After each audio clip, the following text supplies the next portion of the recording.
Gentlemen, we also have the auspicious presence of Honorable Minister of State for Geology and Mines, Government of Madhya Pradesh today with us, and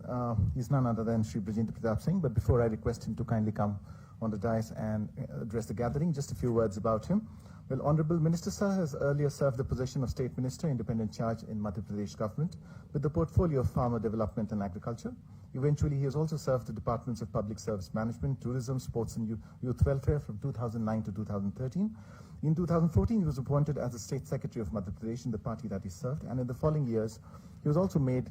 the in charge of the minority front of the organization. One of the most applauded achievements, ladies and gentlemen, that he has to his credit is the recognition of the Public Service Management Department that was constituted under him. What sets him apart in his approach to work in his present portfolio is his compassionate way of looking at his subjects to create an overall balance and prioritizing the well-being of its people.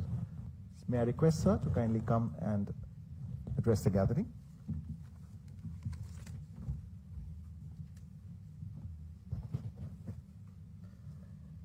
Honorable Minister of Mines and Coal and Parliament Affairs आदरणीय हमारे प्रहलाद जोशी जी, हमारा बीच में virtually उपस्थित हैं ऐसे हमारे आदरणीय हमारे Rao Sahab Patil ji, minister of state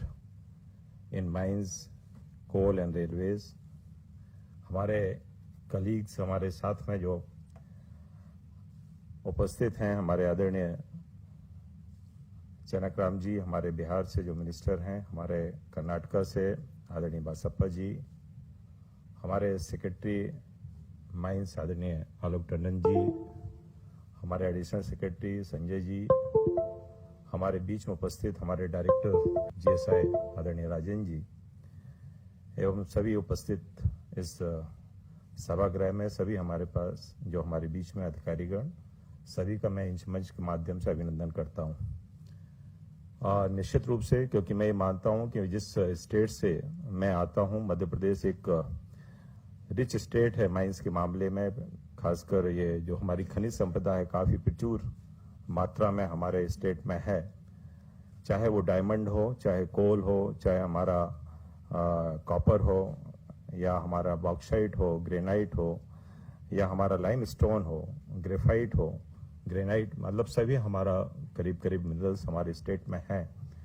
और इसलिए मैं ऐसे स्टेट से बिलोंग करता हूं और अभी मेरी खुशी भी है कि जो एक नए नियम के तहत हमारे जो ऑक्शन होने थे उसमें से हम लोगों ने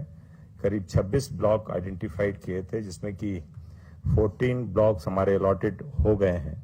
और जिससे कि जो मेरे हम लोगों का एक्सपेक्टेड रेवेन्यू है वो 37,000 करोड़ का है, जो मैं मानता हूं एक बड़ा अमाउंट हमारा एक राजस्व कंट्रीब्यूशन में होगा। और उसके साथ ही अभी हमारा जो नया जो हमने आइडेंटिफाइड किए हैं, ऐसे हमने 86 ब्लॉक्स आइडेंटिफाइड किए हैं, जिसमें से कि अक्टूबर 21 तक हम 20 ब्लॉक को उसकी एनआईटी हम लोग बनाना चालू कर दिया है, प्रस्तावित कर रहे हैं, और मार्च 22 तक हमारे ऐसे 25 ब्लॉक्स की एनआईटीज हमारी करीब बन जाएंगी, जिसको कि हम ऑक्शन पे ले आएंगे। और मैं ये मानता हूं कि जो इसके अलावा भी हमारे माइनर मिनरल्स में भी 82 ब्लॉक्स हैं, जिसके लिए भी प्रिलिमिनरी हमारी जो काम है ऑक्शन का वो भी हमने चालू कर दिया है। एक हमारा मेजर कंट्रीब्यूशन हमारे जो राजस्व का रेवेन्यू है मध्य प्रदेश का, उसमें माइनिंग का बड़ा पार्ट है, जिसका कि लास्ट ईयर 2021 में 5,185 करोड़ का हमने कंट्रीब्यूट किया था, जबकि हमारा टारगेट जो हमारे माइनिंग डिपार्टमेंट का था 5,000 का था। इस बार जो हमें टारगेट दिया गया है स्टेट की तरफ से वो 6,000 का है, और मुझे पूरा भरोसा है कि कोरोना जैसे काल में भी जो टारगेट हमारे माइनिंग डिपार्टमेंट को मिला है वो हमने अचीव किया है, और हम लोग निरंतर आगे बढ़ रहे हैं। मुझे खुशी है, आज हम यूनियन मिनिस्टर साहब को मैं धन्यवाद देना चाहता हूं कि आज G4 लेवल के आपने 100 ब्लॉक्स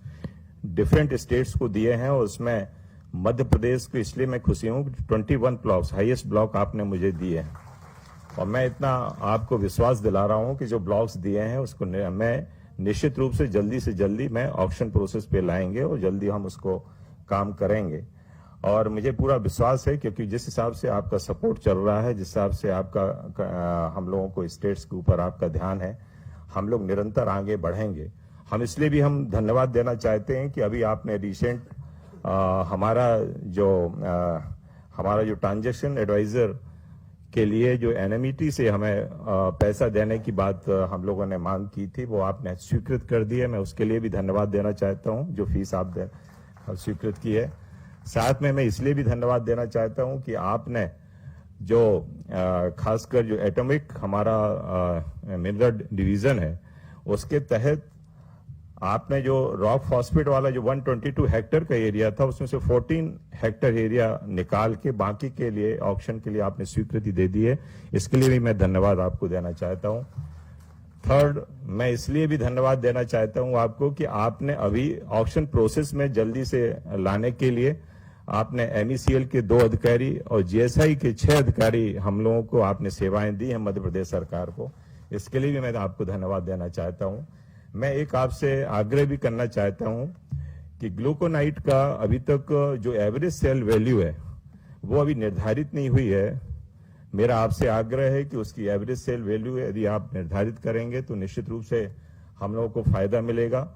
सेकेंड थिंग, 5 हेक्टेयर्स के नीचे के जो एरियाज हैं वो अभी ऑक्शन में नहीं है, उनके लिए भी आप यदि परमिट करेंगे तो निश्चित रूप से बहुत से एरिया हमारे ऑक्शन में आएंगे, ऐसा मैं मान के चलता हूं। मैं सभी को, क्योंकि मुझे आज विचार रखने के लिए इस मंच का पे मुझे आमंत्रित किया, मैं सभी को धन्यवाद देते हुए अपने बात समाप्त करता हूं। बहुत बहुत धन्यवाद।